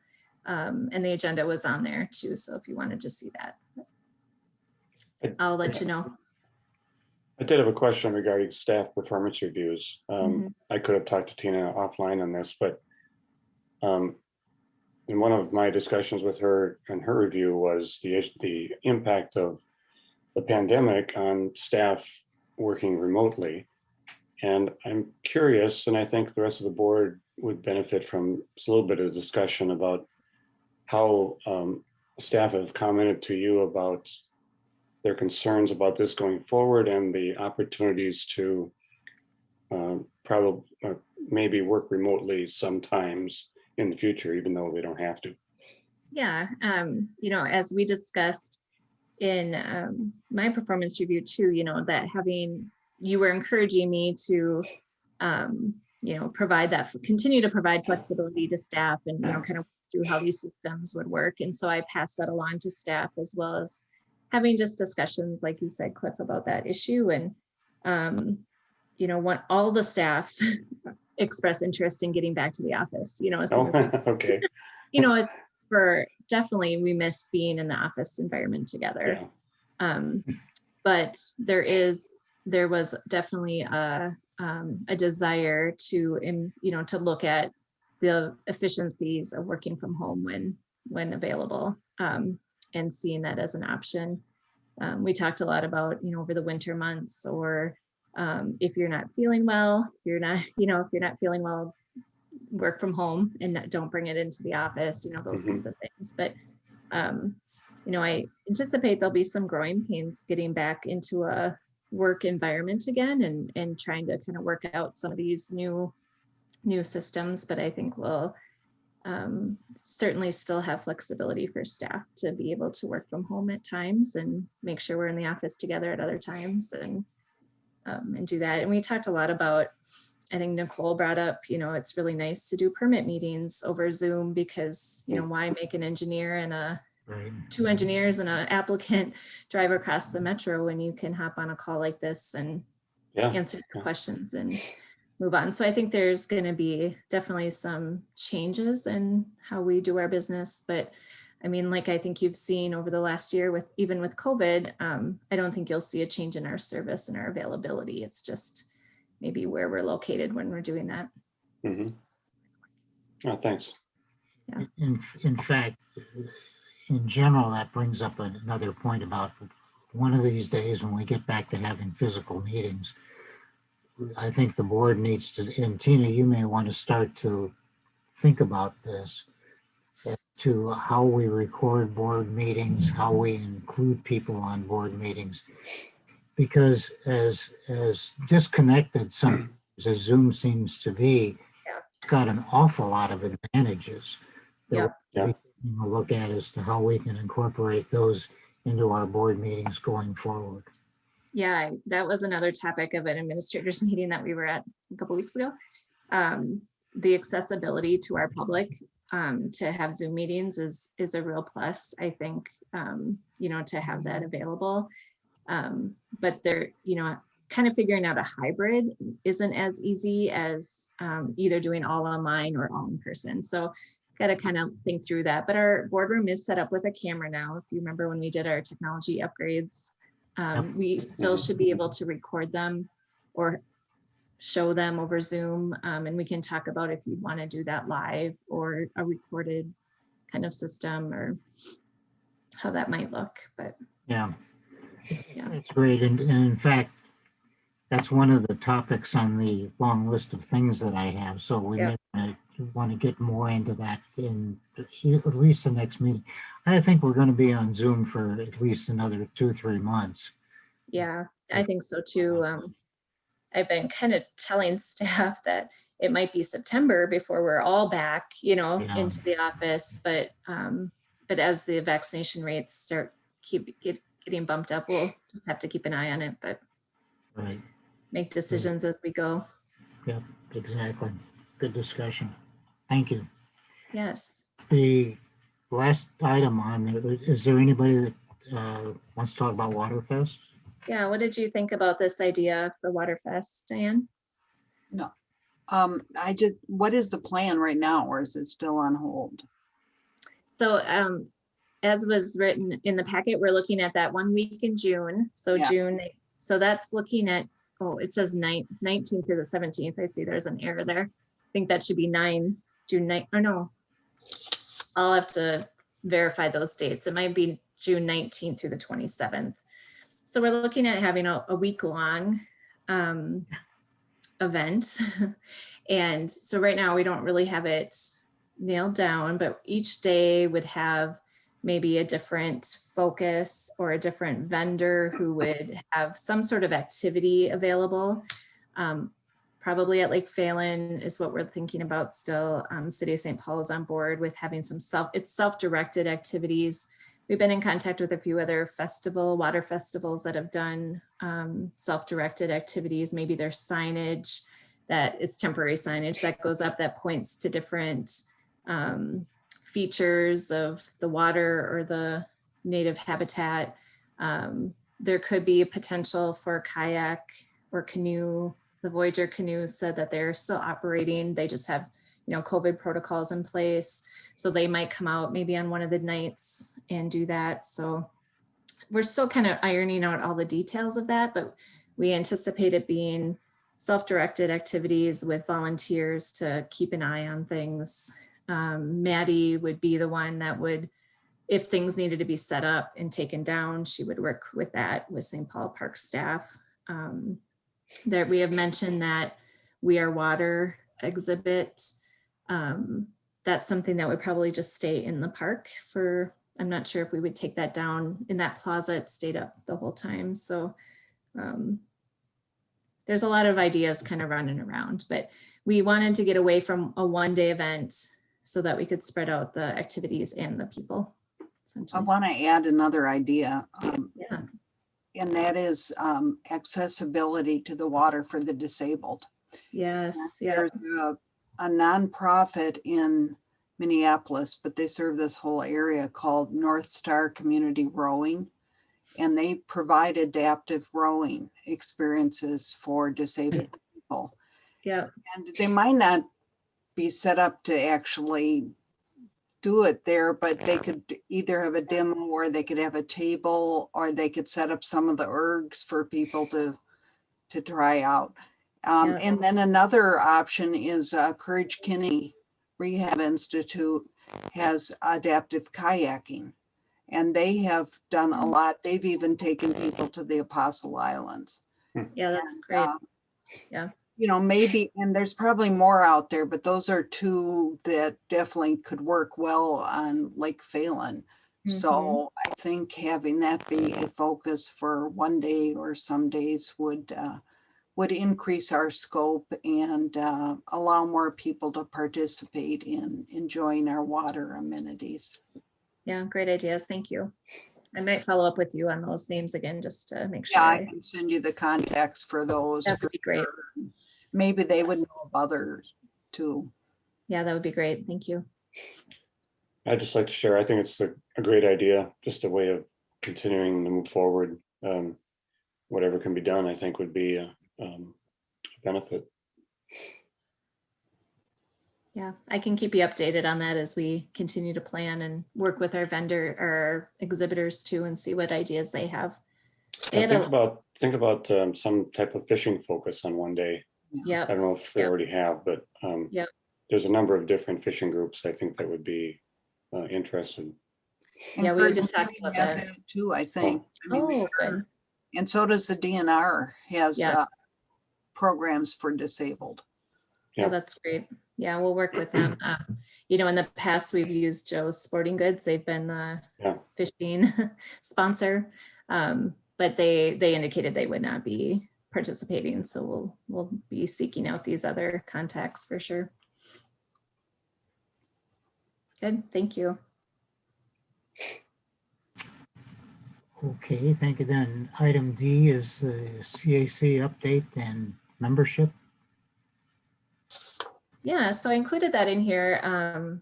Although it is an action item, I should have probably just pulled it out and put it in the action items. But the first part is the update from the last meeting that Carrie had written up for you. And then as you see, as I wrote, we had 11 applicants for the CAC. Unfortunately, 4 of them were outside of our district, which, as I mentioned, we got in touch with them so that they were aware of which watershed they were involved in so that they could be in touch with them about being involved.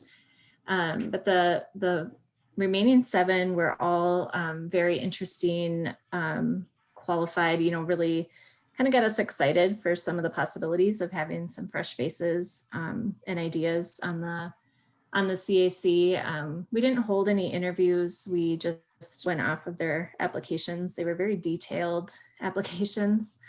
And like I said, we know a handful, 3 of them, 4 of them, from working with them in the past on other programs or projects. And then a few of them were new people. But we are recommending, appointing them to the categories that I have listed there on that table. I will move approval of the CAC roster and new members for 2021 as presented. Second. Discussion. Okay, Tina. Okay, Cliff. Aye. Diane. Aye. Val. Aye. And Larry. Aye. Thank you. Good. Now we're on to the attorney report. And just a quick comment. This will be a section that will be in the agenda every time. And it's an opportunity for our attorneys to either update us on things that are going on or issues that come up, or to just say hello and move on. Yeah, I can't promise a report each month. Maybe you'll be glad about that. But this month, one of the responsibilities, I don't know, the managers might be aware of, but when the auditors do an audit of the district, one of the things they do request is of the attorney to do an audit letter. And so I researched the files. We've had some petitions over the years, and right now we have pending a couple of claims for the Sunram project at the Target East store. So part of that was for me to look at that claim, include in the audit letter to determine whether or not we think there'll be any liability for the district. I contacted our insurance claim adjuster who has tendered the defense to those claims to Sunram, and Sunram's insurance company has taken that over. So it was easy for me to say in my audit letter that I did not see any claims in which I thought the district would have some liability, even though we have been approached with some claims. So that was, that's done annually. And again, usually there isn't much for me to report. Don't want to jinx anything. We've not really been liable for things that I can recall actually, but we have had some claims, which I do report. So that was kind of what the focus was for this month. We are going to start to look at our project documents The contracts that we use are voluminous. They're provided typically through BAR. And we're just going to start the project of looking at those documents and determining what kind of update, if anything, will be in the best interest of the district. But you'll hear more about that in the future. But just so you see, there'll be quite a bit of time spent by Lauren and myself reviewing those documents and working with BAR to make sure we're getting the best project documents available for the district. Wonderful. Buddy, comments from anyone? Thank you, Tracy. And like I say, every month we'll have an opportunity for the attorneys to update us on things that are either going on or things that they're aware of that we should be aware of. Okay, and item 14, which is project and program status reports. Does anybody have anything that they want to say aside from me? I do have a couple of questions about the project reports. First of all, Aaron, thank you for the report on LiDAR and the modeling. Reason for asking that, and you've covered some of these things, is that we make decisions a number of times based on modeling or LiDAR data, or actually a combination of the both. And I think it's important, and I talked to you about this a couple of days ago, I think it's important that we put these things sometimes into perspective, understanding the risk and the uncertainty that goes along with them as we're making the decision process. So that's why I ask for the update. We'll be asking questions as time goes on about these things to make sure that we understand what the numbers are we're dealing with. But it does start to put things into perspective. I still remember one meeting where we had two presentations using LiDAR, and the question was asked of both presenters, how accurate is LiDAR? And one of them said, it's 100% accurate, and the other one said, we can't rely on it to do anything. And that's the reason for bringing this up, because we have to put in perspective what the LiDAR really is. And now I know it's 1.5 centimeters and 1.5 meters. So there. Anybody have any comments on those memos other than me? I have a lot of questions on some of them, but I feel like they could probably be handled best offline, as they're probably educational things. Right. But I did have questions. Yeah, let me ask them offline just to make sure that they're merit. That's fine. And that's a good process too, Val, is that when you have a technical question that may be just personal, it's something you want to know, you can get the information offline. If it's still something you think needs to be brought back to the board for wider information, it's the time to do it. So thank you. I also like the idea that was proposed in there of creating an executive summary for these reports. I think that's important with the communications. One of the things that I think that we need to be taking a look at, and this would be a discussion item later, is taking anything that is presented of substance within a meeting and posting it separately on the website. And the executive summary will be important for this, because it'll set up, like I say, it's not only for the public, it's for the board members too, to understand a little bit more about what we're doing. So I personally like that. I don't know if other board members have comments on that or not. I like it. I think it's helpful. It's kind of like a preview. And then we can look for all of the technical information that supports it. It's easier than skimming it and getting a feel for it and then going back and rereading it, which we usually have to do anyway. But I just think it's good practice, and it's also good for our constituents. Mm-hmm. Yeah, I think it will be a good tool for our website as well. I think it's a good way to have all that information ready for Lauren to post on our website. May I ask a question on statuses really quickly? And maybe this is just me only having worked in industry for a while. We typically build like a status in terms of scope, cost, schedule, and if there's any risk to any of those per the program plan. It doesn't seem like when I read through that there was a lot of risks to any of these particular ones in terms of being able to meet their target outcomes. But would that be included in the executive summary in some way? And if so, would you entertain a pictorial or some other mechanism of demonstrating if there is risk to a specific status report? Can you tell me a little bit more about that in terms of risk, in terms of achieving the goals of the study, or risk to infrastructure, or? Risk to achieving the goals, the outcome of the study, not so much the risk to the infrastructure.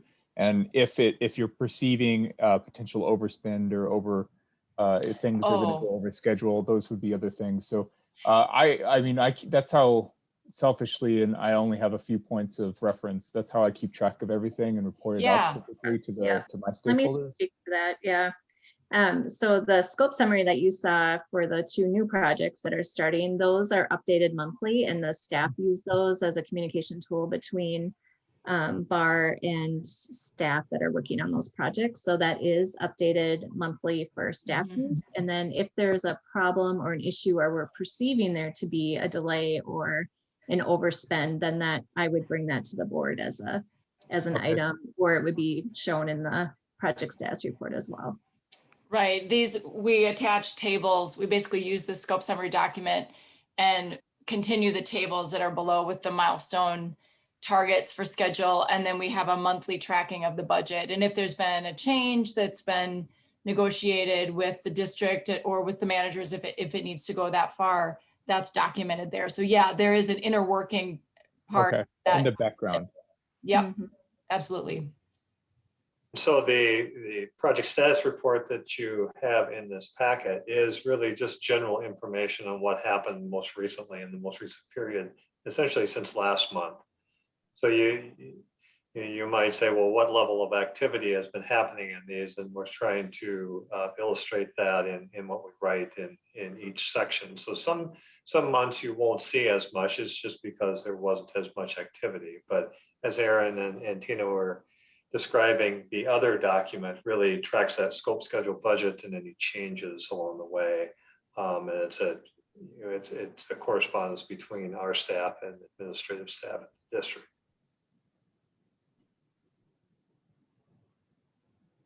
Okay, thank you for the education. Oh, Larry, you're muted. I don't know how. The magic of the internet. Right. On Aldridge Arena, they're talking about conversations with Ramsey County again. Can someone give me a little color on what it is we're looking at with this?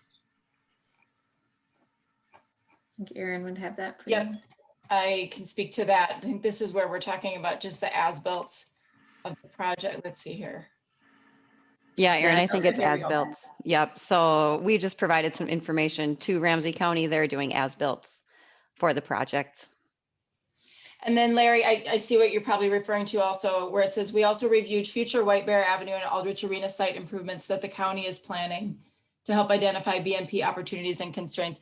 That's just sort of an example of how we are continually doing, or we're continually keeping in touch with stakeholders, including people that we've just had active projects with, just to understand what their future plans are in terms of when they're planning on, doing road reconstruction or other opportunities, not necessarily to commit the district to that, but because sometimes they want input and ideas on what can be done. So it's akin to when a city is going through road reconstruction. It's a good time to talk about what things can happen, whether that's district or a city or a county or a combination or not. So it's just indicative of that continued conversation we have with stakeholders in the district. And just want to make sure we know what's going on with that. In the Wakefield Park project, you said that the report was completed and it was available for us to take a look at. Is it going to be posted on the website? It can be. I mean, basically, it's just a documentation of how the construction project went. So I don't know, typically, I don't know if the district posts things like that. It's pretty. No, we wouldn't, that would be a more internal document for us just to Yeah. have a record of the construction. So we'll have on our website, we'll have, you know, pictures and information about what the project accomplishes, but this construction report is not necessarily an interest, I don't think, to the public, but like it says, if the board is interested in reviewing it, you're welcome to do that. Good, good. I did have a question also on the Keller Weir and the delay, and I read the heartrending letter from the contractor, which actually was a very good. I don't know if any of you have watched a program on the History Channel, or not the History Channel, the Science Channel, called the, I think it's The Mystery of the Viking Stone, about the Kensington Stone. They keep calling Minnesota the land of 10,000 permits. And certainly the contractor's letter reflected the agony of having that happen. Yeah, yeah. Was the delay when I got down there and we talked about spawning and all that sort of stuff, does the delay with getting in and doing this mean that the project won't get done, or are we okay? The project will get done.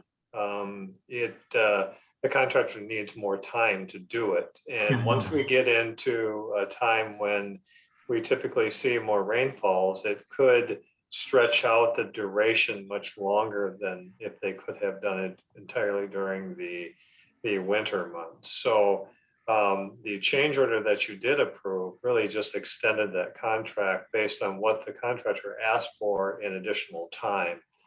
You know, one of the things we've been discussing with the contractor along with this extension, they have agreed to, you know, they're still going to go ahead and put in the gates, but the challenge will be the gates are in, and then they need a little more time to put in the controls and the power to these things. So in the interim, if we do get a rainfall event or a snow melt event that we would need to use those gates in accordance with the operating plan, we have manual operation of those gates. We can open and close them manually. We don't necessarily need the motors. If they have the motors in place, they even offered to bring in a generator for temporary power. So, you know, they've been super to work with, and Dave, you can chime in here as well because you see them, you know, many times a week. But yeah, it just seems like they're really they've got a good plan. They've done the best they could with the amount of time we gave them. But when they entered into this, they expected much more time than what they ended up having. Yeah, I ditto everything. They've been one of the better companies that I've worked with, I suppose, on the outlet project. No problems with Pember whatsoever. Yeah, no, I wasn't talking about the contractor. I was talking about the effect that this super duper delay from Ramsey County Parks and Recreation had on us potentially not achieving our objectives. That's one of the things that we said before that we want to talk about at the next meeting is how we address it. And Tina, I know you're going to be doing work in the interim, so you can update us on it. But this happened to us in 2017 with Fitzgerald. It's happening to us on the CIP project with the Beltline. I think on the next page it talks about that. It happens on the Keller Weir. We're starting to see a pattern that we're not being able to get our work done in a timely manner because of the inefficiency of the system that they have over in Ramsey County. And we have the ear of the commissioner over here. If we have a way to go back, we can try to get these issues addressed somehow. But for this time, we'll leave it with Tina because you said you're working on it. And right. Yeah, I think we have a good avenue, and it would be my preference to keep it within staff to work with their staff on improving that system. But yeah, I think we have a good, I'll be able to give you a better update next month too on how those. And that's fine. We need to put it on the agenda and deal with it if we're not getting anywhere with them, because this is getting to be a concern. Let's put it that way. And pull in Tracy if you need to. Yeah, I will. Yep. Because it's, you know, it's carried on too long now. We need to just rev it up a bit. Yep, sounds good.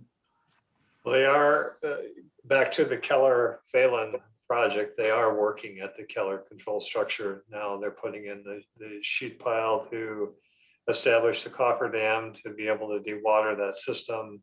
They're moving ahead. So we will be making more and more progress over the next few weeks. So the milestone there too is to get the gates in so we can operate them manually.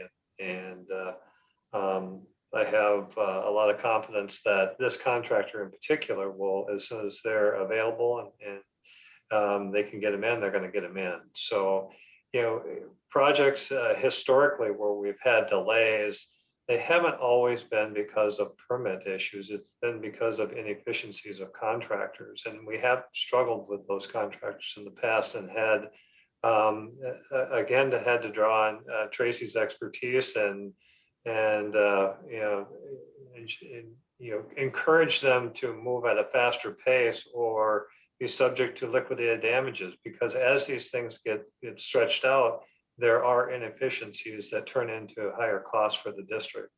And if it's clearly because of inefficiencies that the contractor has, they've been an inefficiency due to the contractor, there are costs that they are responsible for reimbursing the district for. We have done that in the distant past, but recently we haven't had those sorts of situations. Yeah, thank you. Yeah, I didn't have a problem with the contractor. I was just, I was dismayed to read the board's letter. It seemed like they were trying so hard, and every time they went around a corner, there was another roadblock. So. Yeah. I would like to bring up another, a construction issue on a different project, but very close to the the work that we had approved here a couple of months ago with Fitzgerald. Now they had Fitzgerald has been in the area of Owasso Basin. They've been cleaning Jarvis Creek from Country Drive upstream to South Owasso Boulevard, and that went fairly well, and they were pretty efficient in doing that. This week, they moved to the north side of South Owasso Boulevard along North Star Estate. So that final stretch between the road working northward towards the Owasso Basin. And they mobilized equipment using a backhoe down into that section of creek where they immediately got stuck and buried the tracks up to the cab, and only to bring in another bigger piece of equipment to get that stuck as well. They eventually got them both out. But we're finding that the same method that was used just across the road is not going to work for that section.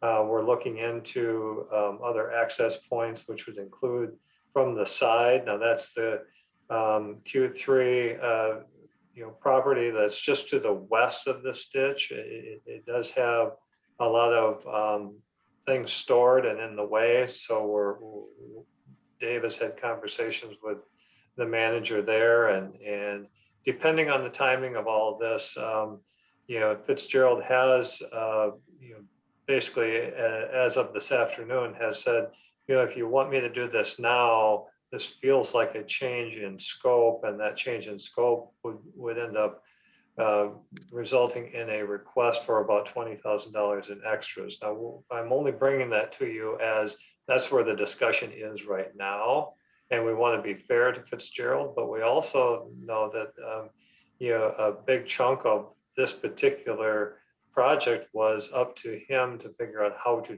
clean it out, and so we're trying to balance what he agreed to in the contract with what's realistic to actually get the work done as well. So that will be ongoing. We don't have a recommendation tonight because it just came in late this afternoon. I'm just only giving it to you as informational, but they are struggling with that particular section of cleanup. Good. Thank you for the update. It's good to have a pre-warning on what we may be faced with. I appreciate it. Thank you. Okay, anything else on the project? Yeah, I have a comment on the Beltline Battle Creek tunnel inspection. And it brings up the issue of work on Ramsey County parkland again, and requiring Ramsey County approval.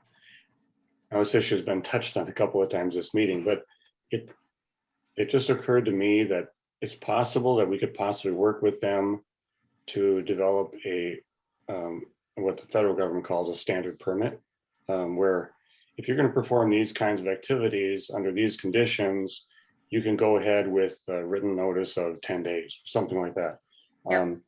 So I think we should pursue something along that line, especially for areas where we know we're going to go on their land and they've dealt with us before in that specific situation. There shouldn't be any issue of concerns about, well, what are you going to do and how long are you going to be there and what are you going to destroy and how are you going to restore it? And we could put all that stuff in a standard permit and, you know, have everything taken care of ahead of time.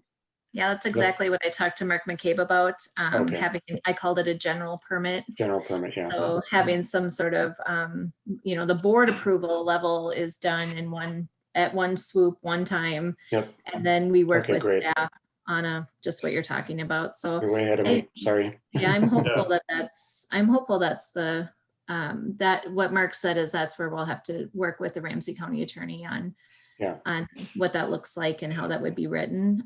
Sure.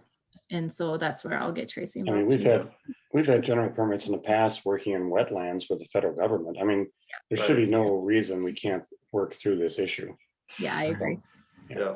Another option we talked about with this particular project, we did have a permission from the county from a couple of years ago. Of course, there's a deadline on that has since expired, and approaching their staff with an extension to the existing permit that would basically encompass all of Battle Creek, and it might be a little stretch of the language in there, but it does talk about Battle Creek and the Battle Creek system improvements that were put in back in the early 80s, which includes the McKnight Basin and the outflow to that where some of the repairs need to be done. So we're at least talking to them about that approach to speed things up. Okay, thank you. Yeah. Good discussion. Thanks, Cliff. Yep. Anybody else? Anything on the projects? I'd just like to commend Bill and Simba and on the article and the paper presented. I think it was excellent.